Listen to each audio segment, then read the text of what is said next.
푸틴이 이번에는 실질적으로 구체적인 계획까지 공개하며 핵을 쏜다는 폭탄 발표를 해 전 세계가 패닉에 빠졌습니다. 너무나 구체적이고 디테일한 내용들이 담겨 있어 더욱더 공포에 휩싸이게 만들었는데요. 놀랍게도 한국 때문에 러시아가 핵을 포기한다는 소식이 전해지자 전 세계가 한국에 열광하기 시작했습니다. 지금부터 이 놀라운 내용 최고 수익률 채널에서 단독으로 전해드리겠습니다. 미국 포스뉴스에 따르면 러시아 연방우주공사 사장 드미트리 로고진은 핵 전쟁이 발발할 경우 북대서양 조약기구 나토 국가들은 30분 만에 파괴될 것이라며 러시아 국영 TV 채널 페르비 카나를 통해 이렇게 러시아의 핵 공격 시뮬레이션 영상을 공개했습니다. 자, 그런데 자세히 보시면 더욱 충격적인 점은 핵 공격 대상이 우크라이나뿐만이 아니라는 것입니다. 한국산 무기로 전체 무장한 폴란드를 비롯해 리투아니아뿐만 아니라 독일의 베를린, 프랑스 파리, 영국 런던까지 핵무기 공격 시뮬레이션을 공개해 너무나도 큰 충격을 주고 있습니다. 그러면서 영국과 프랑스, 독일의 핵무기를 떨어뜨리는데 200초면 된다고 전했는데요.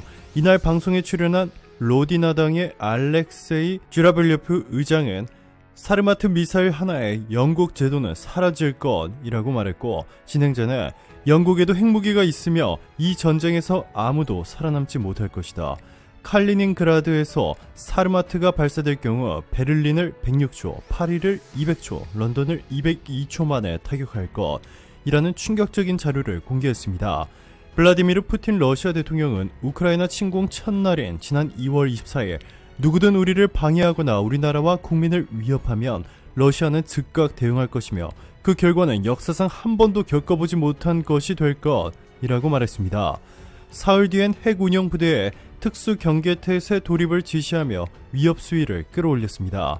드미트리 메드베데프 러시아 국가안보회의의 부의장은 러시아군의 핵 사용 조건을 첫 번째, 러시아와 동맹국이 핵 공격을 받을 경우, 두 번째, 러시아의 핵 억제 전력 인프라가 공격받을 경우, 세 번째, 러시아와 동맹국의 존립이 위태로울 경우 등으로 구체적으로 언급하며 서방에 대한 위협 수위를 올렸습니다. 그리고 지금 현재 이 두 번째와 세 번째 조건이 충족됐습니다. 푸틴은 서방국들은 러시아의 말을 듣고 싶지 않아 했고 다른 계획을 하고 있었다. 우리 땅을 침공할 준비를 하고 있었던 것이다 라며 특별 군사작전이 필요했고 시기적절한 조치이며 올바른 결정이었다 라고 자신의 전쟁 판단을 스스로 칭찬했고, 러시아의 최우방국인 벨라루스는 우리 뒤엔 핵강국 러시아가 있다 라고 밝혔는데요. 러시아와 벨라루스 모두 미국과 한국 등의 국가로부터 강력한 제재를 받고 있습니다. 러시아는 세계에서 가장 많은 5,977개의 핵탄두를 보유하고 있으며 미국은 5,428개를 보유한 것으로 알려졌습니다. 약 1,500개의 현역 핵무기와 4,500개의 비축무기가 있으며 지상과 잠수함, 폭격기의 핵무기를 배치할 수 있습니다. 러시아 국방부는 최근 차세대 대륙간 탄도미사일 사르맛의 첫 시험 발사에 성공했다고 발표하면서 사실상 서방에 대한 핵시위를 벌였습니다. 사르맛은 최대 사거리 18,000km로 메가톤급 탄도를 15개까지 탑재할 수 있어 히로시마 원자폭탄보다 위력이 2,000배 큰 것으로 평가되고 있습니다. 자칫 잘못하면 핵을 쏘겠다는 이번 러시아의 발표가 너무나도 큰 위협으로 다가오고 있는 것은 최근 바이든 미국 대통령의 발표만 들어봐도 러시아가 진짜 큰일을 저지를 수도 있겠다라는 공포를 실감할 수 있는데요. 로이터 통신 등에 따르면 바이든 대통령은 이날 워싱턴 DC 교회에서 열린 모금 행사에서 푸틴 대통령이 매우 계산적인 사람이라면서도 그가 지금 당장 전쟁에서 빠져나올 방법이 없어서 걱정된다 라고 말했습니다. 이어서 그는 우크라이나 침공으로 나토와 유럽을 분열시킬 것으로 판단한 푸틴의 계획이 실패한 것은 다행이지만 궁지에 몰린 푸틴이 핵을 쏘는 최후의 선택을 할 가능성이 높아졌다는 것입니다. 자, 그런데 바이든은 또 이렇게 말했습니다. 러시아의 출구 전략에 대해 우리가 해결책을 찾아보려고 한다 라고 말이죠. 그리고 이 해결책의 중심에 있는 한국이 있다고 전문가들은 말하고 있습니다. 일주일 뒤에 바이든이 한국을 일본보다 먼저 방문한다는 소식 여러분들도 이미 들어서 아실 겁니다. 자, 그런데 바이든이 한국을 찾아 중국과 러시아를 견제하기 위한 국제 최강기구 인도태평양 경제기구 IPEF를 설립하고 한국을 최초 회원국으로 정한 것으로 알려졌습니다. IPEF는 세계 무역뿐만 아니라 공급망과 인프라 정비, 반부패 분야까지 컨트롤하는 전 세계 컨트롤 타워가 될 것으로 전망되고 있는데요. 한국과 미국의 그 중심에 서 있습니다. 뿐만 아니라 최근 한국이 아시아 최초로 나토 기구에 가입해 사이버 방위를 시작으로 향후에는 한국군이 나토국으로 대규모 파병, 여기에 더해 미국도 포기한 궁극의 무기 신의 지팡이를 한국이 개발해 엄청난 진전을 보이고 있어 이를 러시아에 최초로 활용할 가능성까지 제기되고 있습니다. 최고수익률 구독자 여러분들이라면 이제 신의 지팡이에 대해 자세히 알고 계실 텐데요.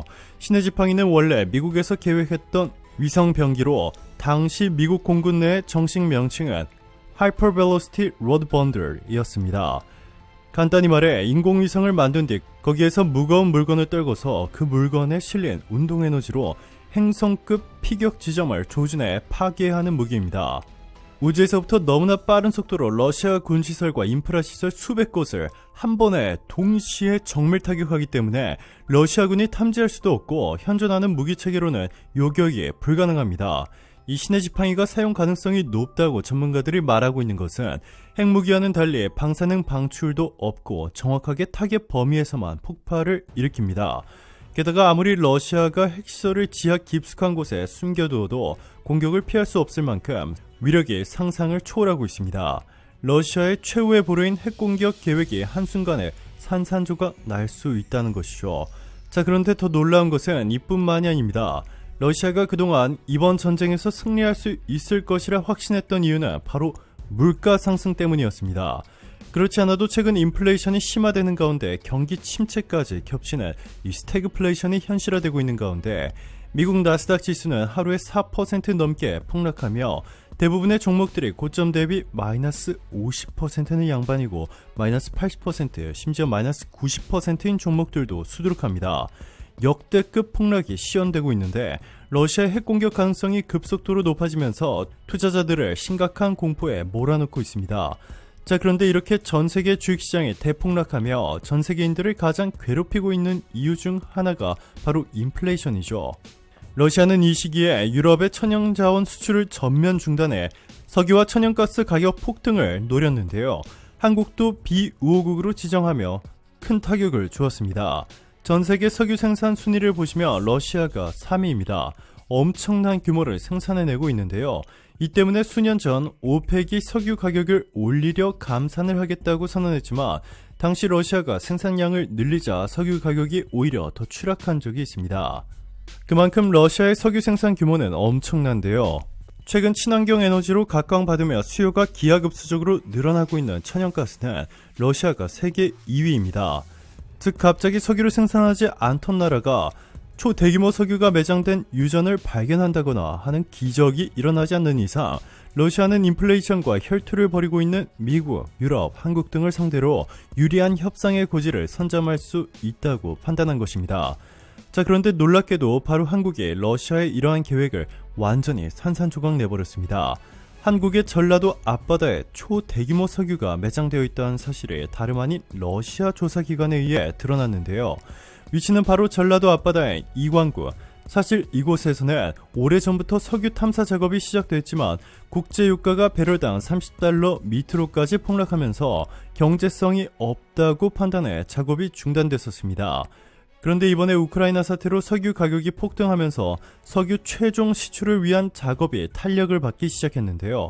미중 그리고 미러 간 패권 갈등이 고조되면서 미국이 이 지역에 자본을 대규모 투자할 것이라는 관측도 제기되고 있습니다. 그만큼 매장량이 어마어마할 것이라는 것인데 이에 전 세계 언론들은 한국인들이 갑자기 부유해질 수 있다며 대대적으로 보도하고 있습니다. 실제로 2차 세계대전 이후 심각한 경제난을 겪고 있었던 영국, 네덜란드, 노르웨이. 그런데 북해에서 엄청난 규모의 석유가 터져나오면서 한순간에 전 세계에서 가장 부유한 국가가 됐습니다. 여기 노르웨이 GDP를 보시면 1945년 2차 세계대전이 끝난 후 1인당 GDP가 150만원에 불과했던 노르웨이가 대규모 석유가 터져나온 뒤 2010년에는 1억 2천만원을 돌파했습니다. 한국처럼 수출을 많이 하는 것도 아니고 세계를 주름잡는 첨단 기술을 보유한 것도 아닌데 1인당 GDP는 미국보다도 압도적으로 높죠. 이 때문에 국민 대다수가 무한 경쟁 시대에 죽을 듯이 일하지 않아도 여유롭게 1년의 절반을 휴가로 보내며 살고 있는데요. 이 놀라운 기적이 이번에는 한반도에서 일어나려 하고 있습니다. 자, 그런데 이 엄청난 사실이 알려지자 한국의 소유인 유전을 중국이 뺏어가려 하고 있습니다. 최근 이관구에서 중국이 석유 시추 구조물을 설치했다가 한국 정부에 발견된 것으로 알려졌습니다. SBS는 서해 어업 지도선 무궁화호가 최근 이관구 서쪽 바다에서 이동식 구조물을 발견했고 확인 결과 중국 측이 설치한 석유 시추 구조물로 확인됐다고 보도했습니다. 중국이 몰래 이곳에 시추공을뜨로 한국의 재산을 몰래 빼내간 것으로 전문가들은 명백한 국제법 위반 행위라며 중국을 비판했습니다. 이와 관련해 한국 정부가 중국에 경고의 메시지를 보내자 중국은 한국을 향한 도발 수위를 한층 더 높이기 시작했습니다. 중국 유명 언론인은 한국의 끝은 우크라이나가 될 것이라며 최근 한국이 아시아 국가 중 최초로 나토 기구에 가입한 데 대해 한국이 중국을 적대시하면 우크라이나 꼴이 날 것이라는 충격적인 발언을 했습니다. 이에 대해 한국의 서경덕 교수는 이 중국 언론인을 향해 시원한 답변을 해주었습니다. 입 조심하라 라며 이후시즌 전 편집인은 예전부터 한국과 관련 각종 막말을 내뱉은 인물로 아주 유명하다. 현재는 황구15 자매진 글로벌타임스의 해설위원으로 활동하고 있는 중국 내 유력 언론인이 한국을 너무나 두려워하는 것 같다. 사사건건 한국에 시비를 걸고 세계 속에 한국의 힘이 커지네 위협감을 제일 많이 느끼나 보다. 중국 공산당의 꼭두각시 나팔수 역할만 하더니 세계적인 흐름은 파악 못하고 자국용 찌라시만 만들어내고 있는 중이라고 말이죠. 여기에 바이든이 한국에 와서 한국과 함께 만들 대중국 러시아 겨냥용 국제 최강기구 IPEF가 공식 출범하게 되면 중국의 태도가 얼마나 달라질지 지켜봐야겠습니다. 오늘도 감사합니다. 최고로 멋진 하루 보내시길 바랄게요.